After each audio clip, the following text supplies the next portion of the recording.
On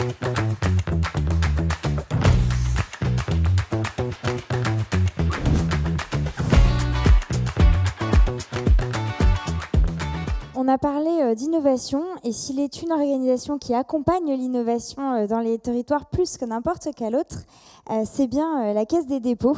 Accompagner des innovations à impact, rester idéaliste tout en étant réaliste, c'est le projet que porte notamment Chloé Friedlander, directrice de projet à la Caisse des dépôts, que j'accueille maintenant.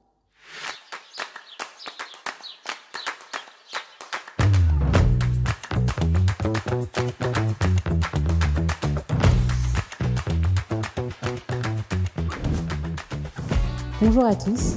Moi, je suis très honorée et très heureuse d'intervenir juste avant la remise de prix, je crois, à des projets innovants.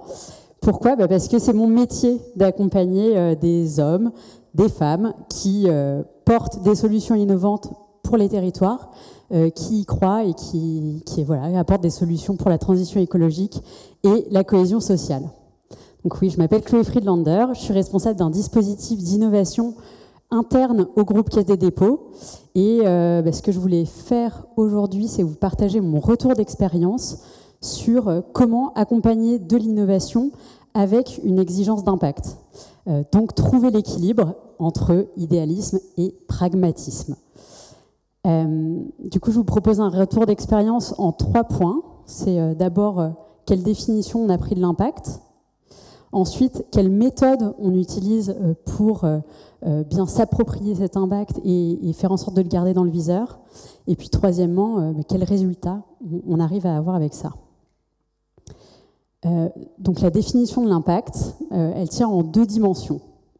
On a choisi une définition qui est autour de la profondeur de cet impact, donc ça veut dire son intensité.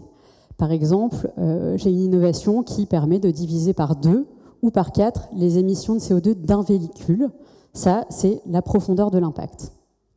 Deuxième dimension, la surface de l'impact. Donc ça, c'est sa capacité à se diffuser. Donc mon innovation, elle va réussir à être installée sur X véhicules en X mois ou X semaines. Ça, c'est sa vitesse de propagation, donc sa surface. La profondeur, c'est un sujet d'efficacité, un sujet extra-financier, un sujet de finalité. La surface, ça va être un sujet de modèle et de stratégie. En fait, la surface, la capacité à se diffuser, ça va être tous les choix qu'on va faire dans le business model Canva, identifier ses partenaires clés, trouver son modèle économique, choisir de breveter ou au contraire de mettre son innovation en open source. Tout ça, ça va jouer sur sa capacité à se diffuser. Par exemple, on a accompagné un outil SaaS qui propose d'identifier des zones à densifier pour le logement et donc pour répondre aux enjeux de zéro artificialisation nette. Là-dessus, on a travaillé sur un modèle freemium pour favoriser en fait la diffusion au maximum de cet outil SaaS auprès d'un maximum d'utilisateurs. Donc la conclusion de cette première partie, la définition de l'impact, c'est de réussir à combiner finalement autour de cette définition à la fois les enjeux de marché et les enjeux extra-financiers. La méthode. Sur la méthode, la première étape, c'est de vérifier qu'on parle bien le même langage avec le porteur de projet et qu'on n'est pas en train de se faire des idées et donc éviter le greenwashing. Nous, notre première étape, c'est de voir le projet avec des experts pour qu'ils nous racontent ce qu'il fait. Et puis là, on va entamer une discussion avec lui et voir si on le sélectionne. Par exemple, on a eu un projet qui proposait de créer de nouvelles données sur la biodiversité. Donc réussir à savoir compter combien d'espèces il y avait à un endroit. Et lui, il dit c'est super, je participe à la cause de la biodiversité. Et nous, on dit oui, mais il y a peut-être pas mal de conditions encore pour que tu y arrives. La donnée en elle-même, elle ne va rien changer. Peut-être même qu'en fait, tu as juste une empreinte négative puisque tu as des capteurs. Voilà. Et donc, on formule avec lui les facteurs clés de succès, les conditions du succès de son projet pour avoir réellement un effet sur la préservation, voire la restauration de la biodiversité. Donc quand on a des données, ça va être est-ce qu'elles sont restituées à la bonne personne, donc celle qui a la capacité de décider dans la collectivité, de la bonne manière, et puis est-ce que derrière, il s'ensuit la mise en place d'actions pour protéger ou restaurer la biodiversité. Sur la méthode toujours, une fois qu'on a vérifié qu'on ne fait pas de greenwashing et qu'on s'entend bien avec le projet, On va aussi essayer de définir avec lui des indicateurs pertinents à suivre tout au long de son projet, en fait, pour qu'il puisse se piloter par son impact. Et donc, ça va être déterminer les indicateurs. On va vérifier qu'ils traduisent bien sa promesse et ce qu'il essaie de faire, et on va vérifier qu'il est bien capable de les mesurer. Donc, par exemple, on avait un projet qui propose de faire gagner du temps aux artisans, parce qu'en fait, les artisans aujourd'hui, ils sont très sollicités, ils ont beaucoup de paperasse. Et pourtant, on a une urgence, c'est de rénover le plus de logements possible pour économiser de l'énergie et donc éviter de produire du CO2. Ce porteur de projet, il me dit, moi, mon impact extra-financier, ça va être traduit dans mon bilan carbone. Là, je lui dis, c'est peut-être un peu rapide, ou en tout cas pas suffisant. Et donc, on s'est reposé ensemble, et on n'a pas eu besoin de tant de temps que ça, mais c'est, pour ta solution, tu vas mesurer le temps que tu fais gagner à un artisan sur une année. 2, du coup, tu vas mesurer combien de chantiers supplémentaires il arrive à faire. Et 3, tu peux convertir ça en CO2 et donc l'intégrer à ton bilan carbone.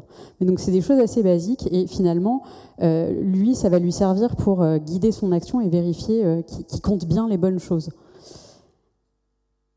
Donc, on a parlé de la définition, on a parlé de la méthode. Mon 3e point, c'est quels résultats on a obtenus avec ça. Et je tiens à dire que ce dispositif, on l'a lancé il y a 1 an et demi maintenant. Donc, moi, je m'imaginais, quand on a lancé l'accélérateur d'impact, faire m'intégrer au grand reporting extra-financier de la Caisse des dépôts et dire au DG, voilà, combien de tonnes de CO2 on a pu économiser, combien d'emplois on a réussi à contribuer à créer. J'y suis pas encore, je suis un peu déçue, mais en tout cas, voilà, ça met du temps, les projets mettent du temps à grandir, et en fait, pour l'instant, mon succès, c'est les projets qui arrivent à l'étape de la mise en marché, à trouver des premiers clients et qui ont des premiers utilisateurs. Il y en avait 5 avec moi aujourd'hui, je ne sais pas si vous êtes passés sur le village des solutions. Je prends mon anti-sèche pour n'en oublier aucun. Il y avait le projet Land Boost qui propose d'intégrer des abris pour la biodiversité dans des bâtiments ou dans des structures urbaines. Et donc, ce qu'il s'engage à faire, c'est de ne pas détériorer la structure, finalement, puisqu'il y a un nid. On peut avoir peur que ça détériore la façade du bâtiment ou le pont. Là, ils vous garantissent que ce sera bien maîtrisé. Deuxième projet, c'était Phare, qui propose donc ce tableau de bord pour identifier le potentiel de densification urbain. Et bien d'autres cas d'usage, il se développe de plus en plus. Le projet Vigérisque, qui est un hyperviseur du risque inondation. Le projet Place des services, qui est une conciergerie de proximité. Et je me suis arrêtée de noter, donc il me manque le 5e, mais j'y reviendrai. Donc voilà, donc, indicateur de réussite, ça va être ces projets qui arrivent à être matures et sur le marché.